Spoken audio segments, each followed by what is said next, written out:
Mesdames et messieurs, chers collègues, il y a un peu plus d'un mois, une grande interview présidentielle avait pour titre « Où va la France ?»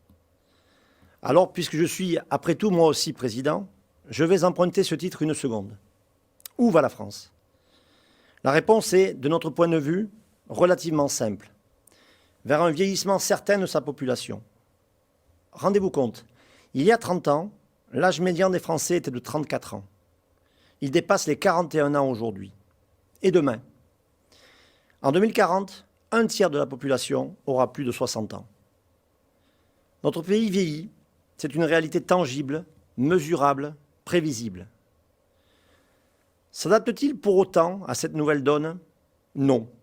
Ou alors à tout petit pas. On le sait, l'arrivée de la vague grise, des boomers, va accélérer la tendance.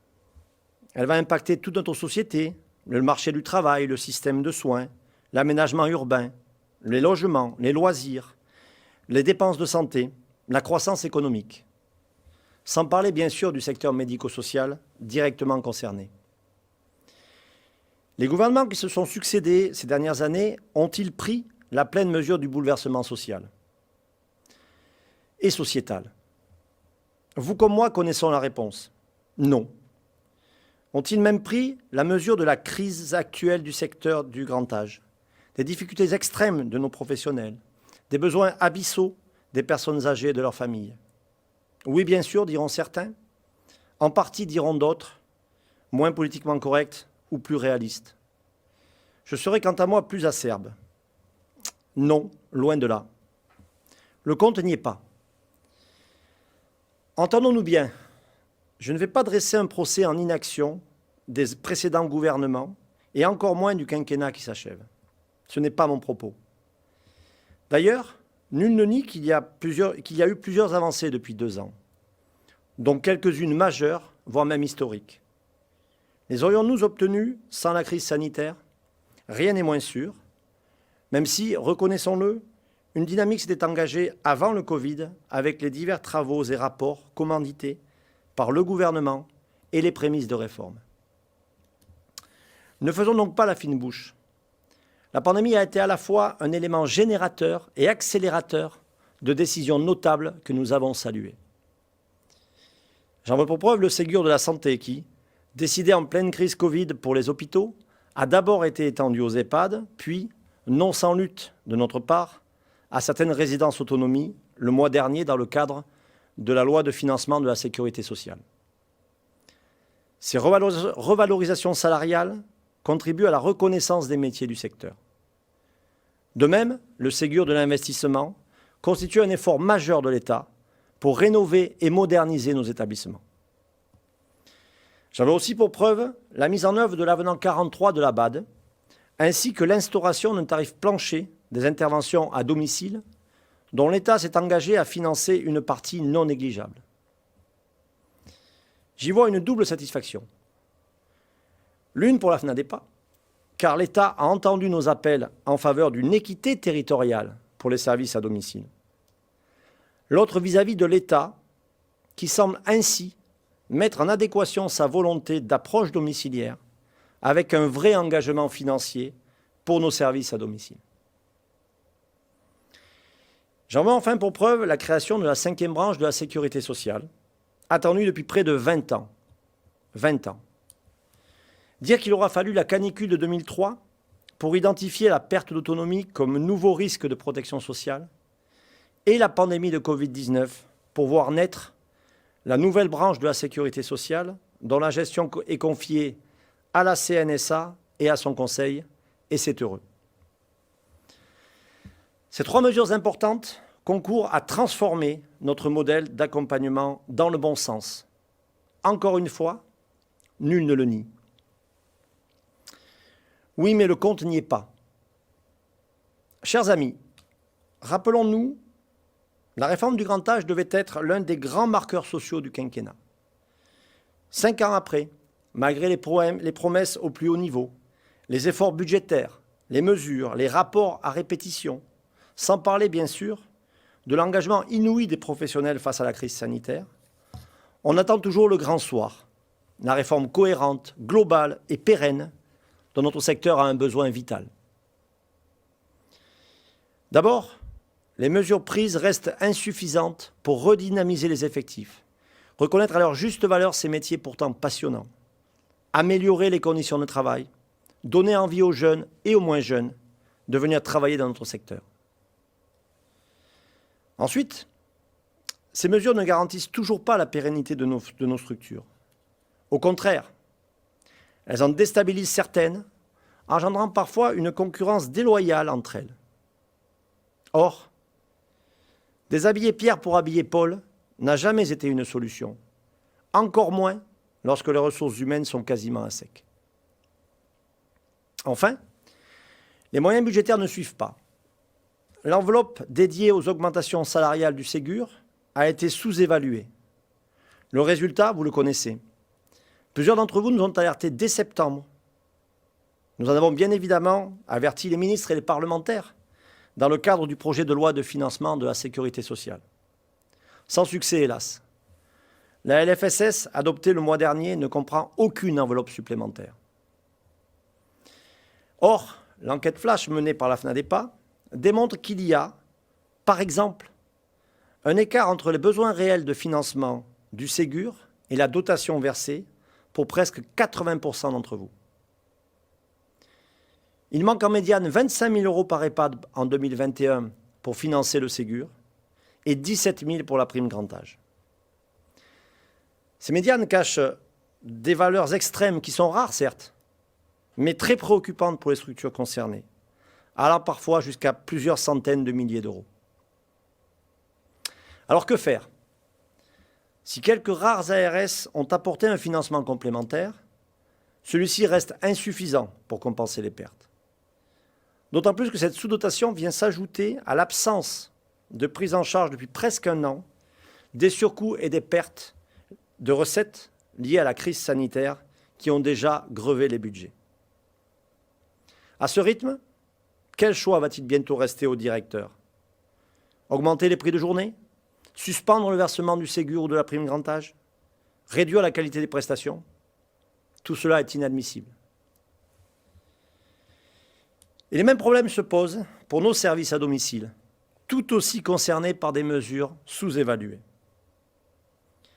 La mise en œuvre de l'avenant 43 de la BAD entraîne en effet mécaniquement des surcoûts majeurs sur les charges sociales, insupportables pour nombre de nos SAD déjà menacés économiquement. Pire, si l'État en finance une partie conséquente, le reste n'est pris en compte que de manière incomplète ou imparfaite par quelques conseils départementaux, voire pas pris en compte du tout, pour 3 d'entre eux, qui pour l'instant ont purement et simplement refusé de financer l'avenant 43. Face à ces positions inadmissibles, la FNADEPA est montée au créneau jusqu'au plus haut niveau de l'État, et je sais combien, sur les territoires, nos FNADEPA locales aussi se démènent pour que les départements prennent leurs responsabilités. Mes amis, soyons clairs, des établissements et services risquent une cessation de paiement face à l'insuffisance de financement des réformes lancées.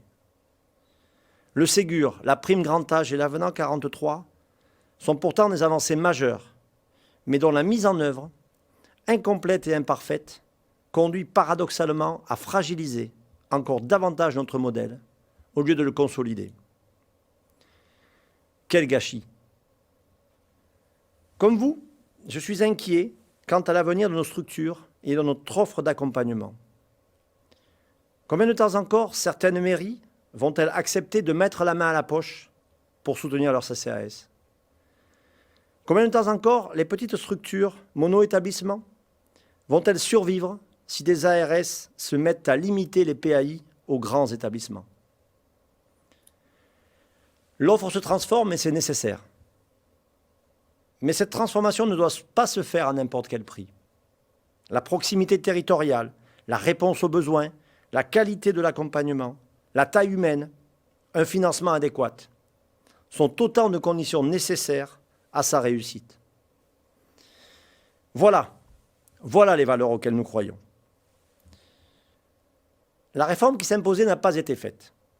Cette réforme nécessite un socle législatif solide et ambitieux. L'engagement du président de la République d'une loi grand âge et autonomie, devenue un temps génération solidaire, devait répondre à ce besoin fondateur. Mais quel que soit son intitulé, le chantier législatif a été balayé à la rentrée. Ah, les arguments n'ont pas manqué. La crise sanitaire, le calendrier parlementaire saturé.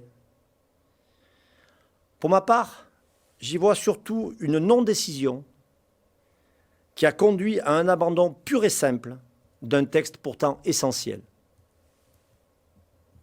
Je sais, des voix s'étaient élevées pour indiquer qu'une loi n'était pas si indispensable, que la transformation du modèle d'accompagnement pouvait se faire sans elle, qu'il existait d'autres moyens, notamment par le biais de la 5e branche. Mais celle-ci reste pour l'instant un symbole dont la construction, sous-tendue à l'impulsion de la CNSA et de sa présidence, doit être encore poursuivie et amplifiée. Autre moyen détourné, les tentatives faites via la loi de financement de la sécurité sociale. Bel essai. Résultat, presque une trentaine de mesures essentielles ont été retoquées par le Conseil constitutionnel, car hors sujet. Le cadre législatif est et reste indispensable. Son absence bloque des mesures majeures, que ce soit en termes de gouvernance, de financement, de droits des personnes, d'aide sociale, et la liste serait trop longue. Une fois de plus, le compte n'y est pas. Mesdames et messieurs, en septembre dernier, 40% d'entre vous nous indiquaient fonctionner en mode dégradé. Un tiers, déclarait faire face à un risque de rupture d'accompagnement et de soins. Un quart avait décidé de geler les admissions, faute de personnel nécessaire pour maintenir un accompagnement en adéquation avec les besoins et attentes de nos aînés. Que ce soit dans les établissements ou dans les services, à domicile, partout les professionnels manquent. Et ce, dans tous les corps de métier. On n'a jamais connu une telle situation. Depuis des mois, nous en alertons les pouvoirs publics, les parlementaires, la presse. Nous avons multiplié les rencontres avec les élus, proposé des amendements au PLFSS, saisi les ministres de la Santé et de l'Autonomie, publié une tribune. Nous faisons feu de tout bois pour stopper l'hémorragie des professionnels, pour arrêter cette lente déliquescence de l'accompagnement du grand âge. Cette situation est exaspérante, car des solutions existent. Elles sont connues, elles ont été listées, chiffrées même pour beaucoup au gré des multiples rapports. De Libaud à Piveteau, en passant par El Khomri, Dufeu et j'en passe. Vous le savez, la FNADEPA a aussi apporté sa pierre à l'édifice. Nous avons ainsi élaboré en mars dernier 25 propositions pour améliorer durablement l'accompagnement du grand âge. Notre plateforme politique, issue du terrain, avance des propositions de court, moyen et long terme pour soutenir les professionnels du grand âge, optimiser le parcours de vie des personnes âgées, stabiliser la gouvernance et les financements. Notre feuille de route est dense. Nous ne réclamons pas de mesurettes, mais un véritable Big Bang. Un Big Bang de gouvernance et de financement, puisque nous prônons le pilotage exclusif du secteur du grand âge par les seuls ARS, transformés en ARSA, Agence régionale de santé et de l'autonomie. Un Big Bang financier, car pour mettre en œuvre la réforme à hauteur des besoins, il est nécessaire d'y consacrer 10 milliards d'euros. Un Big Bang pour les personnes âgées, pour lesquelles nous nous devons d'innover pour mieux répondre à leurs attentes, pour permettre à chacun de vivre chez soi, quel que soit le lieu et quel que soit le parcours de vie. Un Big Bang enfin pour les ressources humaines qu'il faut renforcer d'urgence et de manière pérenne, les valoriser encore davantage, mieux former, fluidifier les parcours, décloisonner les métiers. Il s'agit là, partout sur le territoire, d'une priorité absolue. Nos 25 propositions ont vocation à s'étoffer encore à partir de la réalité du terrain et de vos initiatives. S'inscrivant dans un temps long, elle représente un vade-mecum fidèle et collectif des ambitions de la FNADEPA pour les personnes âgées. Pour ne jamais oublier le sens de nos actions et de nos engagements. En attendant, nous portons nos propositions avec vigueur auprès des élus depuis 1 an, au niveau national et local, grâce à la mobilisation des FNADEPA départementales et régionales, que je remercie chaleureusement. Et nous allons continuer sans relâche dans les semaines à venir. Car les 5 prochains mois vont être cruciaux. Vous le savez, les périodes électorales offrent une fenêtre d'écoute spécifique dans la vie politique. Les candidats sont alors très attentifs aux demandes et besoins de leurs concitoyens en général et des fédérations professionnelles en particulier. C'est pourquoi, comme eux, nous sommes entrés en campagne. Les actions de la FNADEPA vont se décliner partout sur le territoire. D'ores et déjà, dans les tout prochains jours, nous allons saisir les candidats à la présidence de la République sur l'urgence d'une réforme de l'accompagnement du grand âge, dont une loi structurante devra être la pierre angulaire. Nous en ferons de même avec nos FNADEPA locales auprès des partis politiques en vue des élections législatives. Nous allons aussi très prochainement lancer une tribune pour que chacun puisse s'y associer. Ce texte, qui réclame que le grand âge soit le sujet social de la présidentielle, sera porté collectivement pour plus de force encore. Je profite donc de cet instant pour en appeler à vous tous, chers collègues et amis, aux équipes de vos structures, aux personnes âgées et aux familles, aux élus de vos communes, à vos amis, à vos relations. Parlez-en autour de vous. Plus elle sera relayée, plus nous serons entendus.